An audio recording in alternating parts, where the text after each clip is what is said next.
పేలుడు శబ్దం విన్న చుట్టుపక్కల గిరిజనులు ముందు స్పాట్కి రావడానికి జంకిన తర్వాతే నెమ్మదిగా రాసాగారు. జయంత్ వారితో, చూడండి, బస్సులో 10-15 మంది ఉన్నారు. బస్సు వాగులో పడి మునిగిపోయింది. మీలో ఈత తెలిసిన వాళ్ళు రావాలి, ఎవరైనా ఉన్నారా అన్నాడు. ఒక అరడజన్ గిరిజనులు తమలో తాము కూడబలుక్కొని, సార్, మాకు ఈత తెలుసు, మేము వెళ్తాం అంటూ వారు వెంటనే వెళ్ళి ఒక తాడు పట్టుకొని వచ్చారు. ఆ తాడును ఒక చెట్టుకు కట్టి రెండవ కొనను లోయలోనికి విసిరేశారు. వాళ్ళు ఆ తాడును పట్టుకొని చకచకా కిందకు జారి లోయలోనికి దిగసాగారు. వారి వెనుక హర్ష, డ్రైవర్, జయంత్, 2 పోలీసులు కూడా సునాయాసంగా దిగారు. బస్సు మునిగిన చోటికి చేరుకున్నారు. గిరిజనులు నీటిలో దూకి 10 నిమిషాల తర్వాత ఒకడు నీటిపైకి తలపెట్టి, సార్, బస్సు ఇక్కడే ఉంది అన్నాడు. వారంతా అటువైపు వెళ్ళారు. మరొక గిరిజనుడు 5 నిమిషాల తర్వాత కౌశల్ దేహంతో బయటకు వచ్చి అక్కడ ఒడ్డున ఉంచి మళ్ళీ నీళ్ళలో దూకాడు. కౌశల్ దేహాన్ని చూడగానే హర్ష చలించిపోయాడు. దుఃఖం కట్టలు తెంచుకుంది. ఇన్స్పెక్టర్ జయంత్ కౌశల్కు ఫస్ట్ ఎయిడ్ చేసి రివైవ్ చేయడానికి ప్రయత్నించాడు.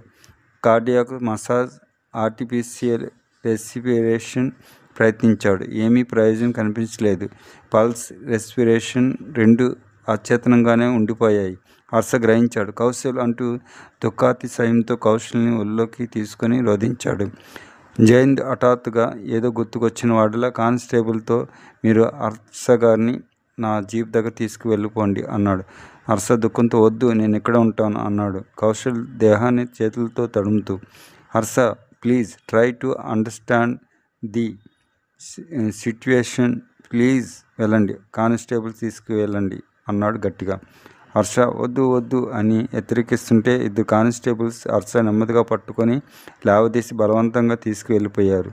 గిరిజనులు అమర్, చందన, పవన్ మృతదేహాలను బయటికి అతి కష్టం మీద తీశారు. ఇంతలో ఫైర్ సర్వీస్ వాళ్ళు వచ్చారు. వాళ్ళు ఒక క్రేన్ తెచ్చారు. కానీ రోడ్డుపై నుంచి అంత లోతులో ఉన్న బస్సును పైకి లాగే శక్తి లేదు దానికి.